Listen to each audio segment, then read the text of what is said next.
En esta ocasión vamos a leer un artículo de Carl Gustav Jung sobre la psicología de lo inconsciente, titulado Lo inconsciente en la vida psíquica, normal y patológica. Prólogo. Mi propósito en este artículo es meramente dar al lector una orientación sobre las novísimas interpretaciones de lo que es la esencia de la psicología inconsciente. Considero el problema de lo inconsciente tan importante y oportuno que sería, a mi juicio, una gran pérdida que este problema, que tan de cerca atañe a todo el mundo, quedase confinado a un periódico científico inaccesible y sustraído a la consideración del público ilustrado, para llevar una oscura existencia de papel en el estante de una biblioteca.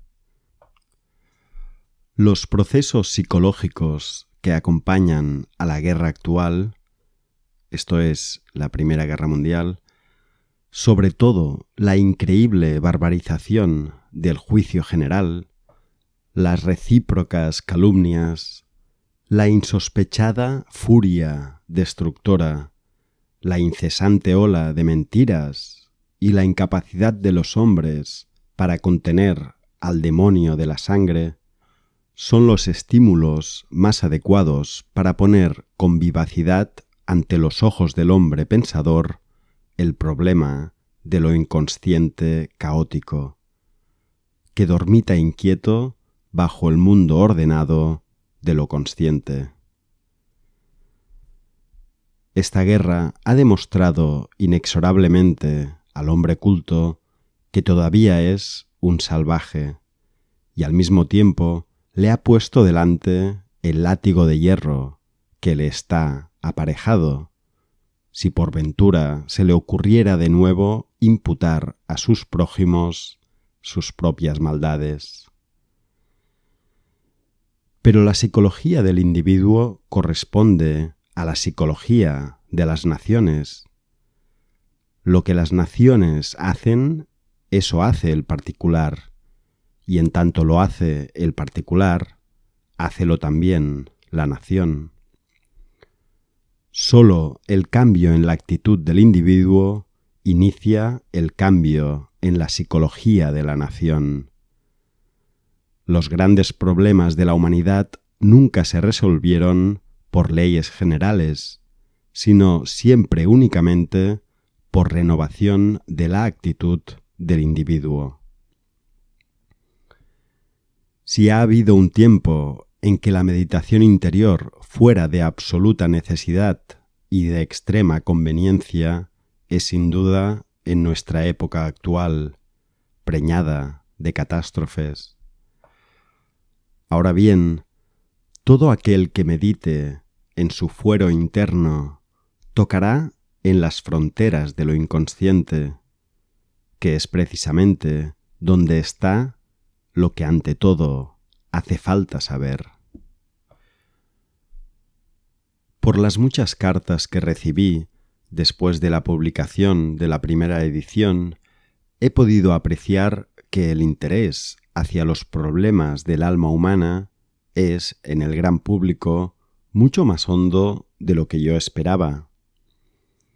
Este interés ha de atribuirse, no en mínima parte, a la profunda conmoción que nuestra conciencia ha sufrido con el hecho de la guerra mundial. La contemplación de esta catástrofe obligó al hombre a recogerse sobre sí mismo en el sentimiento de su total impotencia. Vuelve el hombre los ojos hacia dentro y, como todo, vacila, busca algo que le preste apoyo. Son demasiados todavía los que inquieren en lo externo. Unos creen en el engaño de la victoria y del poderío triunfador, otros en tratados y leyes, y por último otros en la destrucción del orden establecido. Son demasiados pocos todavía los que se orientan hacia lo interno, hacia sí propios. Y todavía son menos los que se plantean la cuestión de si la mejor manera de servir a la sociedad humana no sería, en último término, que cada cual comenzase por sí mismo y ensayase, primero aisladamente, en su persona y en su propio estado interior, aquella suspensión del orden establecido, aquellas leyes, aquellas victorias que pregona por encrucijadas y caminos, en lugar de exigir todo esto a sus conciudadanos. A todo el mundo le hace falta transformación, dislocación interna, liquidación de lo existente y renovación. Pero nadie ha de cargar el peso sobre sus conciudadanos bajo el hipócrita subterfugio del cristiano amor al prójimo o del sentimiento social de responsabilidad y otros oropeles que encubren el inconsciente afán personal de poderío. La meditación del individuo sobre sí mismo, la conversión del individuo hacia el fondo del ser humano, hacia su propio ser, hacia su destino individual y social, es el principio para la curación de la ceguera que padece la hora presente. El interés por el problema del alma humana es un síntoma de esta conversión instintiva hacia adentro. Y a este interés trata de servir el presente estudio. Hasta ahora hemos leído partes de los prólogos de la primera y segunda edición, escritos respectivamente en 1916 y 1918. Ahora leeremos parte de la tercera edición, del prólogo de la tercera edición, escrito en 1925. Este libro fue escrito durante la Guerra Europea y debe su origen esencialmente a la repercusión psicológica del gran acontecimiento. Ahora ya pasó la guerra y lentamente comienza el oleaje a componerse. Pero los grandes problemas del alma que la guerra planteó siguen preocupando el espíritu de todos los hombres pensadores e investigadores. A esta circunstancia se deba quizá que este pequeño estudio haya sobrevivido a la época de posguerra y aparezca en tercera edición. Quien quiera que haya intentado escribir en forma popular sobre una materia sumamente complicada y todavía en gestación científica, habrá de concederme que no es tarea fácil, pero la dificultad se acrecienta más aún por el hecho de que muchos de los procesos y problemas anímicos que he de tratar aquí son poco accesibles a la experiencia general y, desde luego, completamente desconocidos para muchos. Muchas cosas tropiezan también, quizá, con prejuicios o pueden parecer arbitrarias, mas ha de tenerse en cuenta que la finalidad de un estudio semejante consiste, a lo sumo, en dar un concepto aproximado de su materia y despertar con ello el interés, pero nunca discurrir y aducir pruebas sobre todos los detalles. Por mi parte, me daré por satisfecho si mi libro ha cumplido con esta finalidad.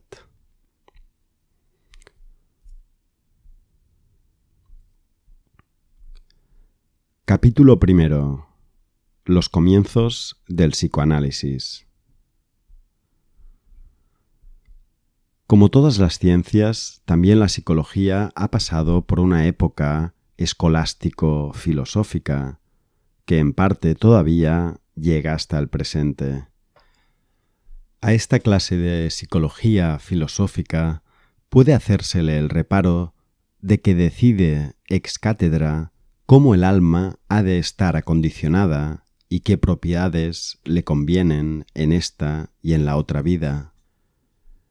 El espíritu de la moderna investigación ha dado al traste con estas fantasías y ha introducido en su lugar un método empírico exacto. Así ha nacido la actual psicología experimental o psicofisiología, como los franceses la llaman. El padre de esta tendencia fue el espíritu dualista de Fechner, que con su Psicofísica, 1860, corrió la aventura de aplicar orientaciones físicas a la interpretación de fenómenos psíquicos. Este pensamiento fue muy fecundo. Contemporáneo, más joven de Fechner, y bien podíamos afirmarlo, completador de su obra, fue Wundt, cuya gran erudición, capacidad de trabajo e inventiva para los métodos de investigación experimental han creado la dirección de la psicología actualmente en vigor. La psicología experimental fue, por decirlo así, hasta los últimos tiempos, esencialmente académica. El primer ensayo serio de utilizar, por lo menos, uno de sus muchos métodos experimentales para la psicología práctica procedió de los psiquiatras de la antigua escuela de Heidelberg, pues, como se comprende, el médico de las almas siente la urgente necesidad de conocer exactamente los procesos psíquicos. En segundo término, fue la pedagogía la que recurrió a la psicología. Así, ha resultado modernamente una pedagogía experimental, en la que se han distinguido, en Alemania particularmente, Meumann y en Francia, Binet. El médico, el llamado neurólogo, necesita con apremio conocimientos psicológicos si ha de ser efectivamente útil a sus enfermos nerviosos, pues los trastornos nerviosos y desde luego todo lo que se conoce con el nombre de nerviosismo, histeria, etc., son de origen anímico y exigen, como es lógico, tratamiento anímico. El agua fría, la luz, el aire, la electricidad, etc., obran pasajeramente y en muchos casos ni aún obran en absoluto.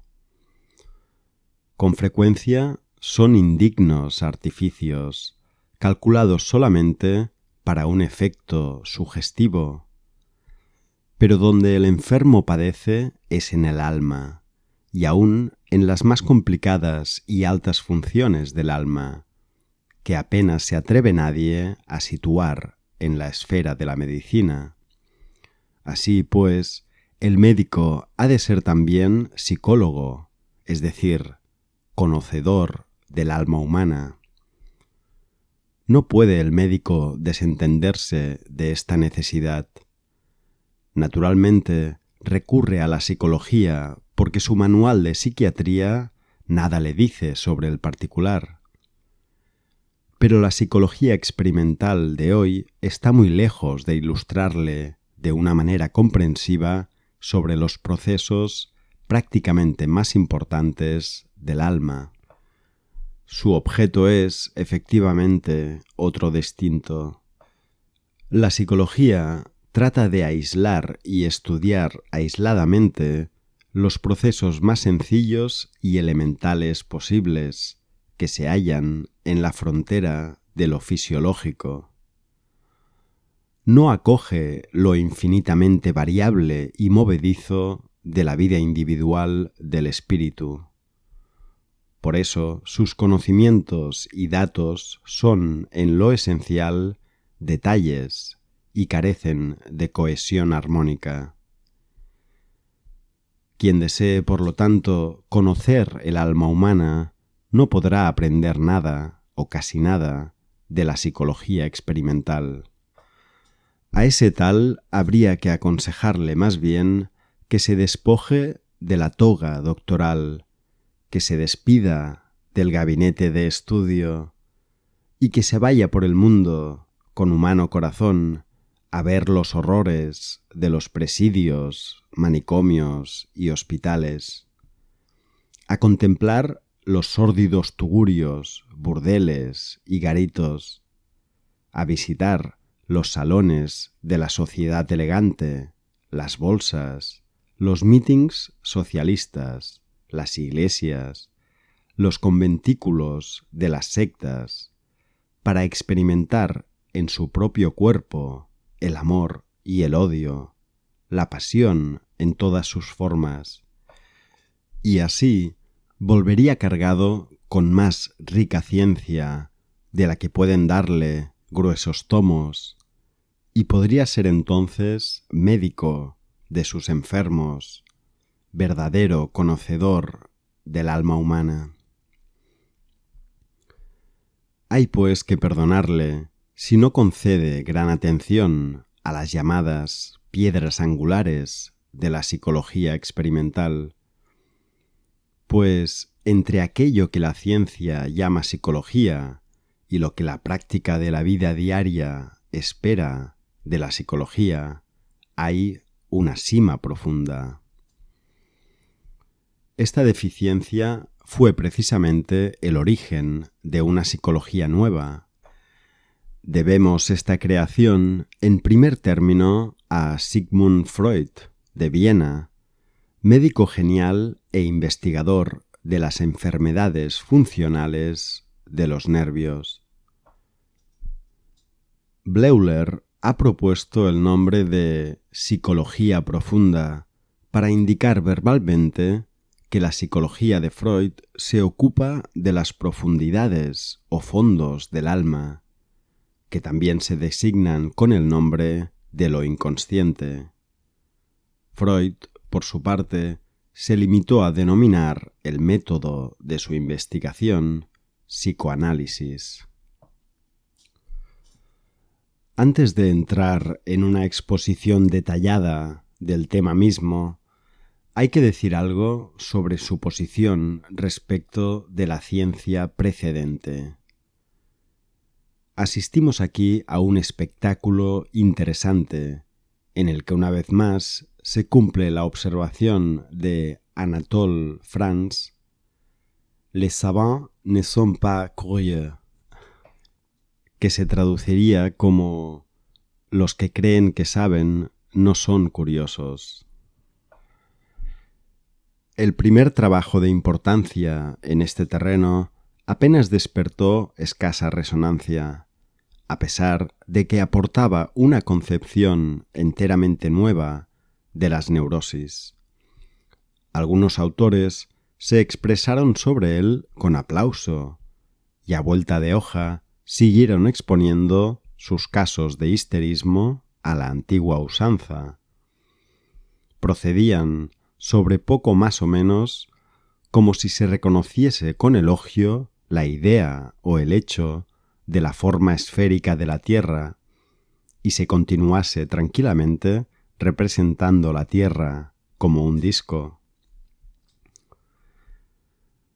Las siguientes publicaciones de Freud pasaron enteramente inadvertidas, aun cuando para el campo de la psiquiatría aportaban observaciones de inmensa trascendencia. Cuando Freud, en el año 1900, escribió la primera verdadera psicología del sueño, antes dominaba en este campo la adecuada oscuridad nocturna, se empezó por sonreír, y cuando a mediados del último decenio empezó a explicar la psicología de la sexualidad, la risa se trocó en cólera.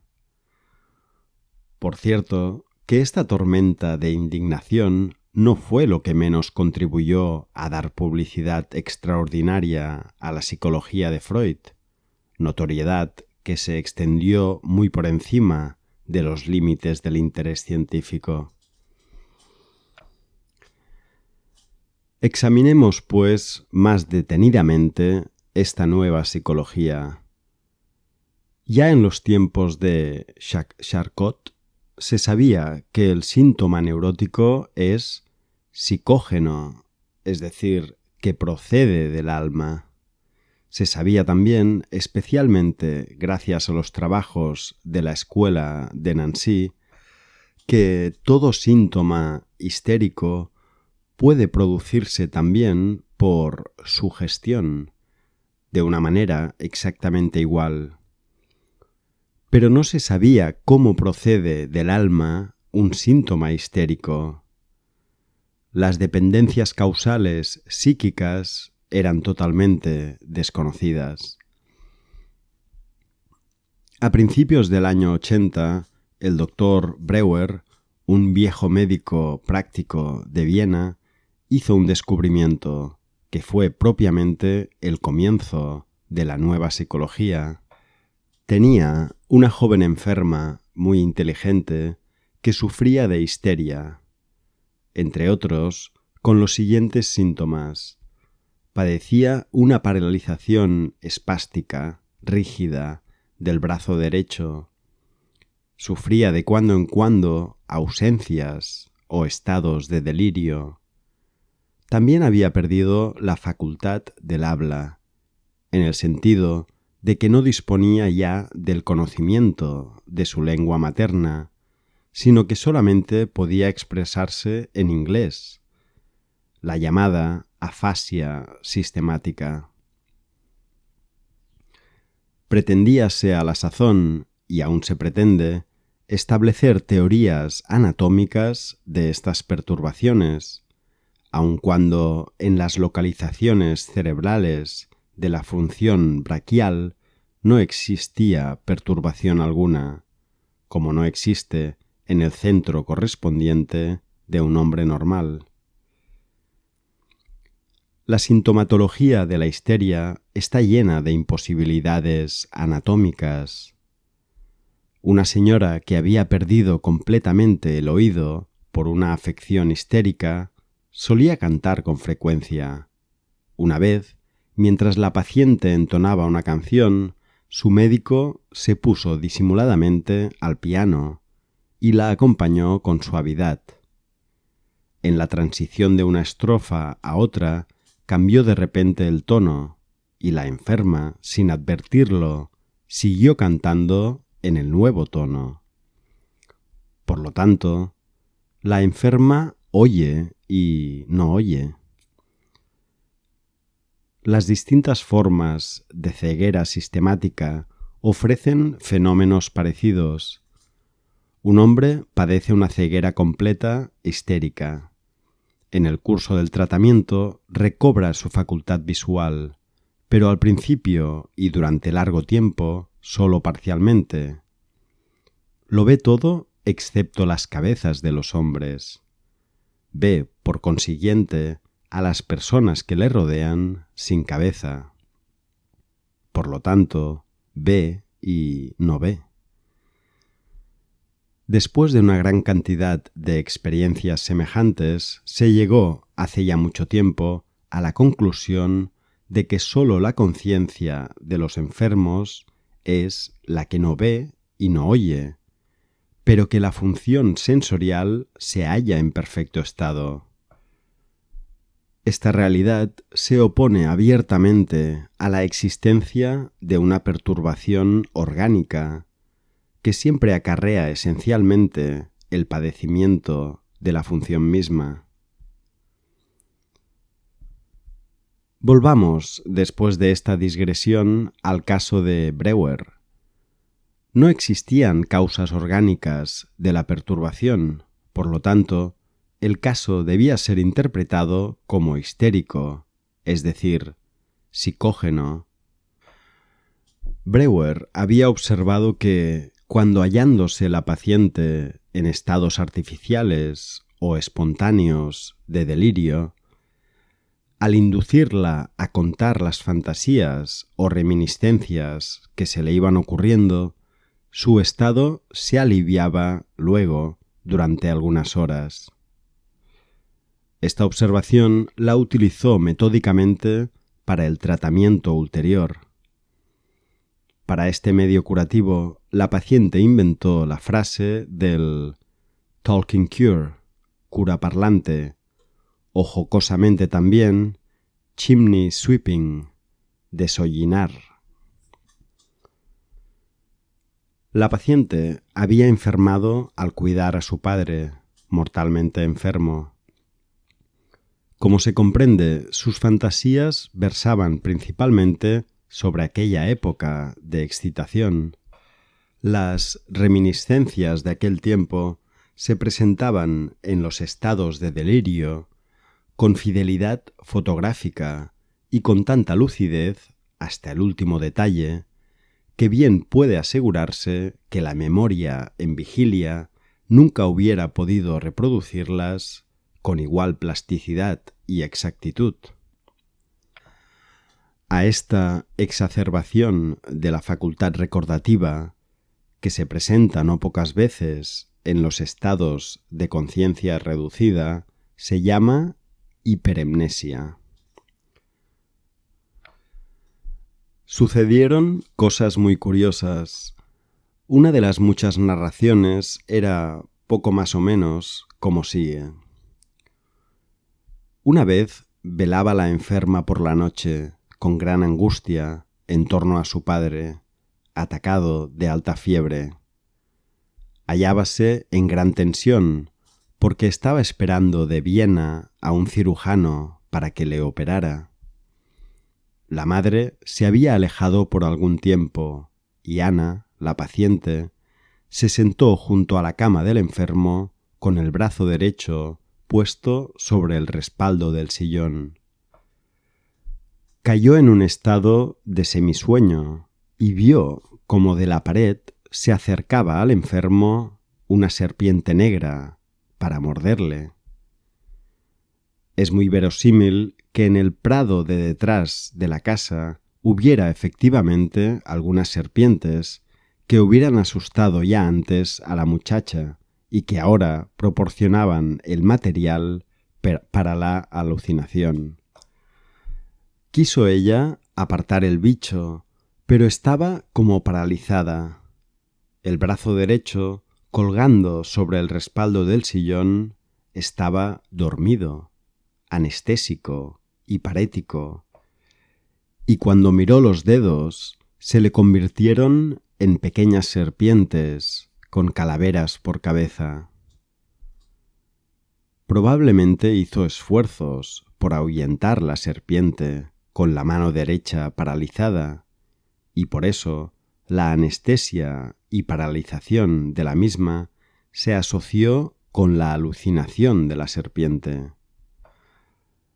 Cuando el reptil desapareció, quiso rezar en su angustia, pero no encontró idioma. No pudo hablar en ninguno, hasta que, por último, dio con un verso infantil inglés, y ya en este idioma pudo continuar y rezar. Esta fue la escena en que se produjo la parálisis y la perturbación en la función verbal. La narración de esta escena tuvo por resultado la desaparición de esa perturbación verbal, y del mismo modo se consiguió, al parecer, la curación total de la enferma. He de contentarme aquí con este solo ejemplo. En el citado libro de Breuer y Freud se hallará una multitud de ejemplos parecidos. Se comprende que escenas de esta naturaleza han de ser muy activas e impresionantes. Por eso, se propende a concederles también valor causal en la producción del síntoma. La concepción que entonces dominaba en la teoría del histerismo, la concepción del choque nervioso, nacida en Inglaterra y por Charcot patrocinada enérgicamente, era apropiada para explicar el descubrimiento de Breuer. De aquí resultó la llamada teoría del trauma, según la cual el síntoma histérico, y en cuanto los síntomas constituyen las enfermedades, la histeria misma, el síntoma histérico procede de lesiones anímicas, traumata, cuya impresión persevera inconscientemente durante años. Freud, que al principio fue colaborador de Breuer, pudo confirmar ampliamente este descubrimiento. Se demostró que ninguno de los numerosos síntomas histéricos procede de la casualidad, sino que siempre es producido por acontecimientos anímicos. En este sentido, la nueva concepción abría ancho campo al trabajo empírico. Pero el espíritu investigador de Freud no pudo permanecer mucho tiempo en esta superficie, pues ya se le presentaban problemas más hondos y dificultosos. Es evidente que esos momentos de violenta angustia, tales como los que experimentó la paciente de Breuer, pueden dejar una impresión duradera. Pero, ¿cómo explicar que se experimenten tales momentos que, al fin y al cabo, ostentan claramente el cuño de lo enfermizo? ¿Hubo de producir aquel resultado el angustioso velar al enfermo? En ese caso, habrían de suceder con mucha más frecuencia cosas parecidas, pues, desgraciadamente, es cosa frecuente el atender con angustia muchas veces a los enfermos, y el estado nervioso de la enfermera no siempre está en punto de salud. A este problema hay en medicina una respuesta curiosa. Se dice: la X en el cálculo es la disposición. Para estas cosas está uno dispuesto. Pero el problema de Freud fue ese otro. ¿En qué consiste la disposición? Esta pregunta conducía lógicamente a una investigación de la prehistoria del trauma psíquico. Se ve frecuentemente cómo ciertas escenas incitantes obran de manera muy diversa en distintas personas, o cómo cosas que para unos son indiferentes y aún agradables infunden a otro la mayor aversión. Pongamos, por ejemplo, las ranas, las serpientes, los ratones, los gatos, etc. Hay casos en que mujeres que asisten tranquilamente a operaciones sangrientas no pueden rozarse con un gato sin temblar de angustia y asco en todos sus miembros. Yo conozco el caso de una joven que cayó en un estado de fuerte histerismo a causa de un susto repentino. Había estado una noche en sociedad y a eso de las 12 volvía a su casa en compañía de varios conocidos, cuando de repente se precipitó por detrás un coche a trote rápido. Los demás se apartaron, pero ella, constreñida por el miedo, permaneció en medio de la calle y echó a correr delante de los caballos. El cochero restalló el látigo, renegando. No consiguió nada. La señora siguió corriendo por la calle abajo hasta llegar a un puente. Allí la abandonaron las fuerzas y, para no caer debajo de los caballos, en la suprema desesperación quiso saltar al río, pero pudo ser contenida por algunos transeúntes. Esta misma señora se encontraba incidentalmente en San Petersburgo durante el sangriento día 22 de enero, en una calle que precisamente estaban limpiando los soldados a descargas de la ametralladora. A su derecha y a su izquierda caían al suelo los hombres muertos o heridos, pero ella, con la mayor tranquilidad y lucidez de ánimo, acechó la puerta de un patio, por la cual pudo salvarse pasando a otra calle. Momentos tan espantosos no le produjeron la menor pesadumbre. Se encontraba luego perfectamente bien y aún mejor dispuesta que de ordinario. Comportamiento análogo se observa en principio frecuentemente. De aquí se deduce la necesaria consecuencia de que la intensidad de un trauma posee a todas luces poca importancia patógena, la cual depende más bien de circunstancias especiales. Esto nos da una clave que puede explicar la disposición. Hemos de hacernos, por lo tanto, esta pregunta: ¿cuáles son las circunstancias especiales que se dan en la escena del coche?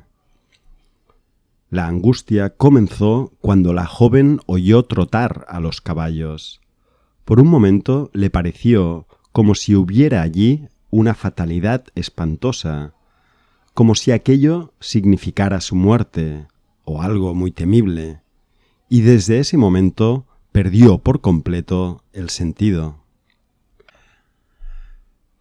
El momento eficaz arranca manifiestamente de los caballos. La disposición de la paciente para reaccionar de manera tan desproporcionada ante este insignificante suceso podría consistir, por lo tanto, en que los caballos significaban para ella algo especial. Habría que suponer que alguna vez le había sucedido algo peligroso con los caballos.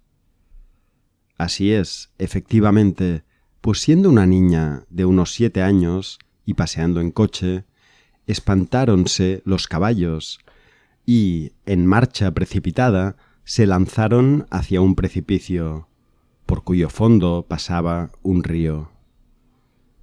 El cochero saltó del pescante y le gritó que saltase también, al cual ella apenas pudo decidirse. Tan angustiada estaba. Al fin saltó, en el momento preciso en que los caballos con el coche se derrumbaban por la sima. Que un suceso semejante dejase en ella profundas impresiones no necesita demostrarse. Sin embargo, no se explica por qué más tarde una reacción tan disparatada pudo seguir a una alusión tan inofensiva. Hasta ahora solo sabemos que el síntoma posterior tuvo un precedente en la niñez, pero lo patológico de todo ello permanece en la oscuridad. Para penetrar en este misterio son necesarias todavía otras experiencias. Se ha demostrado por repetidas pruebas que en todos los casos sometidos a análisis existía, aparte de los episodios traumáticos, otra clase de perturbación que no puede designarse de otro modo que como una perturbación en la esfera del amor. Sabido es que el amor es algo inmenso, que se extiende del cielo hasta el infierno y abarca lo bueno y lo malo, lo alto y lo bajo. Al amor puede aplicarse aquella antigua sentencia mística: cielo arriba, cielo abajo, éter arriba, éter abajo, todo eso arriba, todo eso abajo. Tómalo y alégrate. Esta observación produjo en las ideas de Freud un cambio notable. Mientras que antes había buscado la causa de la neurosis en los episodios traumáticos de la vida, siguiendo más o menos la teoría del trauma de Charcot, desplazóse ahora el centro de gravedad del problema, pasando a otro sitio enteramente distinto. El mejor ejemplo puede ser nuestro caso. Comprendemos perfectamente que los caballos desempeñan en la vida de nuestra paciente un papel importantísimo, pero no comprendemos la reacción posterior, tan exagerada y desproporcionada.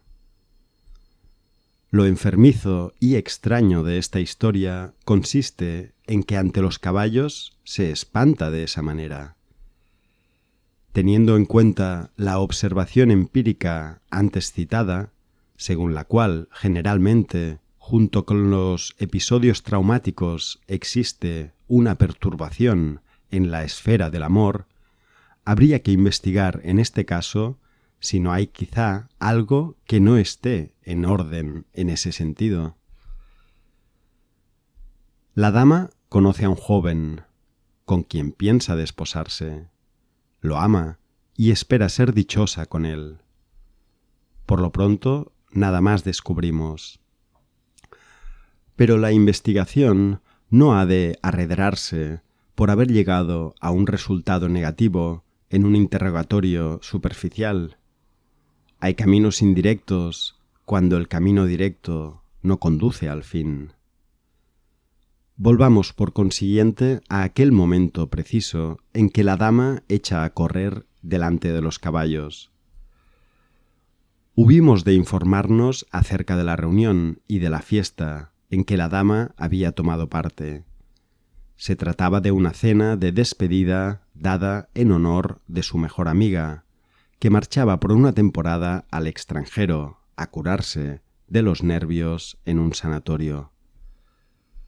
La amiga está casada y nos enteramos de que es dichosa y madre de un niño. Por supuesto, debemos desconfiar de esta indicación. Si fuera dichosa, en efecto, no habría probablemente ninguna razón para que padeciera de los nervios y necesitara ponerse en cura. Dirigiendo mis preguntas por otro lado, averigüé que la paciente, cuando sus conocidos la encontraron, fue llevada a la casa de la comida, porque era donde había oportunidad más cercana para recogerla. Allí fue recibida con agasajo y atendida en su estado de agotamiento. En este punto interrumpió la paciente su narración. Se mostró perpleja y confusa y trató de pasar a otro tema. Manifiestamente se trataba de alguna reminiscencia desagradable que se le había ocurrido de repente.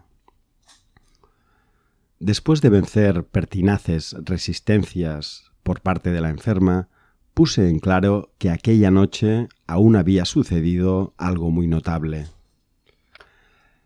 El amigo que daba la comida le había hecho a ella una fogosa declaración de amor, lo cual produjo una situación que resultaba algo difícil y enojosa, teniendo en cuenta la ausencia de la dueña de la casa. Al parecer, esta declaración de amor fue para la enferma como un rayo en el cielo tranquilo. Pero estas cosas suelen tener siempre su prehistoria. Por lo tanto, el trabajo de las semanas sucesivas consistió para mí en ir desenterrando punto a punto toda una larga historia de amor, hasta que obtuve un cuadro de conjunto que voy a resumir en la forma siguiente. La paciente era, de niña, como un muchacho. Solo le gustaban los juegos salvajes de los chicos. Se burlaba de su propio sexo y rehuía todas las formas y ocupaciones femeninas. Pasada la edad de la pubertad, cuando el problema erótico hubiera podido presentársele más urgente, comenzó a rehuir todo trato social. Cobró odio y desprecio a todo lo que recordase, aún de lejos, la determinación biológica del hombre, y vivió en un mundo de fantasía que nada tenía de común con la realidad brutal. Así fue esquivando, hasta próximamente los 24 años, todas esas pequeñas aventuras, esperanzas e ilusiones que suelen conmover íntimamente a la mujer en esa época. Muchas veces las mujeres son, en este sentido, de una insinceridad maravillosa para consigo mismas y para con el médico.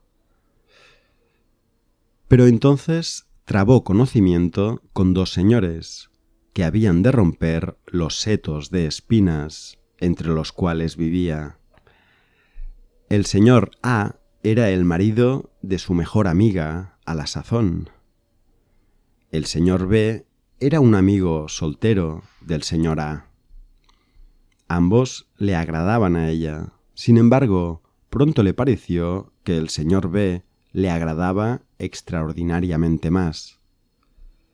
Como consecuencia, entablóse pronto una relación más honda entre ella y el señor B, y hasta se hablaba de la posibilidad de un noviazgo. Por su relación con el señor B y por su amiga, estaba también en frecuente comunicación con el señor A, cuya presencia la excitaba muchas veces de una manera inexplicable y la ponía nerviosa. En este tiempo asistió la paciente a una gran reunión de sociedad. Sus amigos estaban también presentes. Ella se había quedado ensimismada y jugaba distraída con su anillo, que de pronto se le escapó de entre las manos y rodó bajo la mesa. Ambos señores se pusieron a buscarlo, y fue el señor B quien lo encontró. Al ponérselo en el dedo, le dirigió una expresiva sonrisa y le dijo: «Usted sabe lo que esto significa». En aquel momento se sintió acometida de un sentimiento extraño e irresistible. Se arrancó el anillo del dedo y lo arrojó por la ventana. Con esto se produjo naturalmente una situación momentáneamente violenta, y ella abandonó enseguida la tertulia con profunda desazón. Poco después quiso la llamada casualidad que ella pasara las vacaciones de verano en un balneario, donde también paraban el señor A y la señora A. La señora A comenzó entonces a ponerse visiblemente nerviosa, así que, por inadaptabilidad, hubo de quedarse muchas veces en casa. Nuestra enferma estaba, pues, en situación de salir a pasear sola con el señor A. Una vez se fueron de excursión en un pequeño bote. Ella estaba muy alegre y retozona, y cayó de repente por la borda. El señor A logró salvarla a costa de muchos esfuerzos, pues ella no sabía nadar, y la metió en el bote medio desfallecida. Entonces él la besó.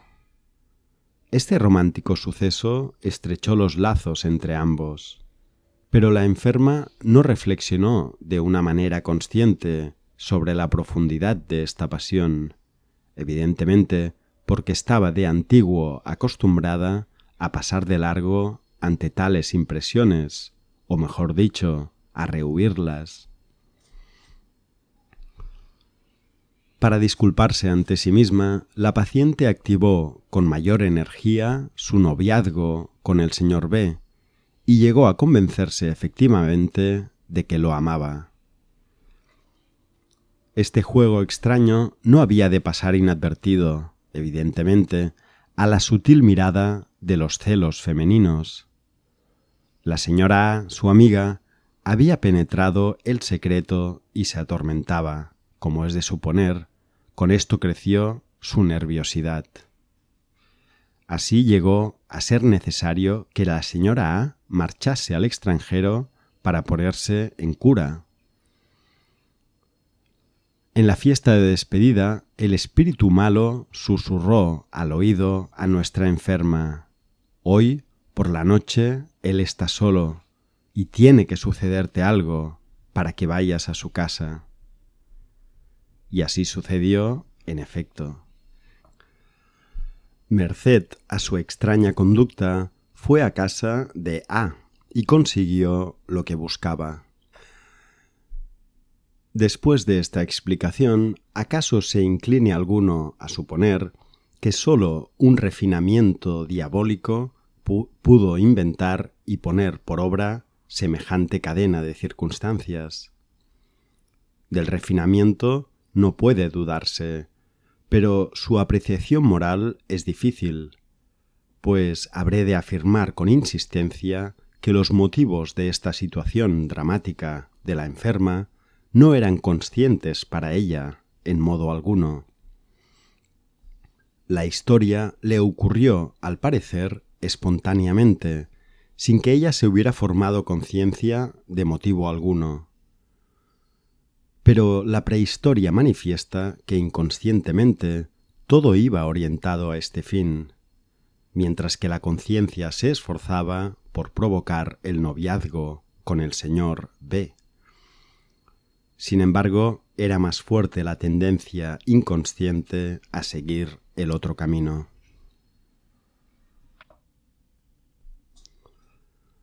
Volvamos ahora a nuestra consideración inicial, o sea, inquiramos de dónde procede lo patológico, es decir, lo extraño, lo exagerado, de la reacción al trauma.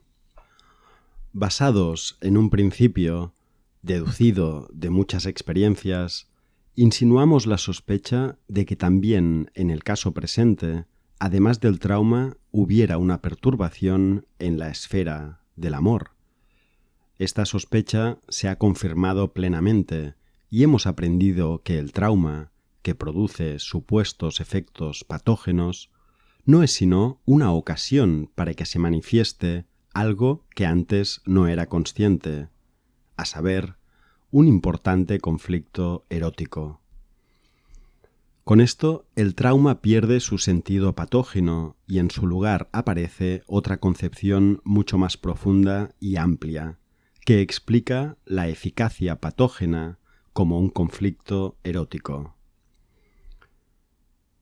Se oye con frecuencia esta pregunta: ¿por qué ha de ser precisamente un conflicto erótico la causa de la neurosis y no otro conflicto cualquiera?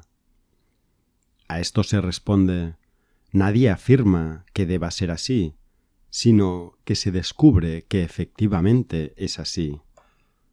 A pesar de las irritadas aservaciones en contrario, es indudable que el amor, sus problemas y sus conflictos son de importancia fundamental para la vida humana. El amor, en el sentido amplio que le corresponde por naturaleza y que no abarca solamente la sexualidad. Pero esto no quiere decir que el amor y sus perturbaciones sean la única fuente de la neurosis. La perturbación del amor puede ser de naturaleza secundaria y provocada por causas profundas. Hay, además, otras posibilidades de llegar a ser neurótico.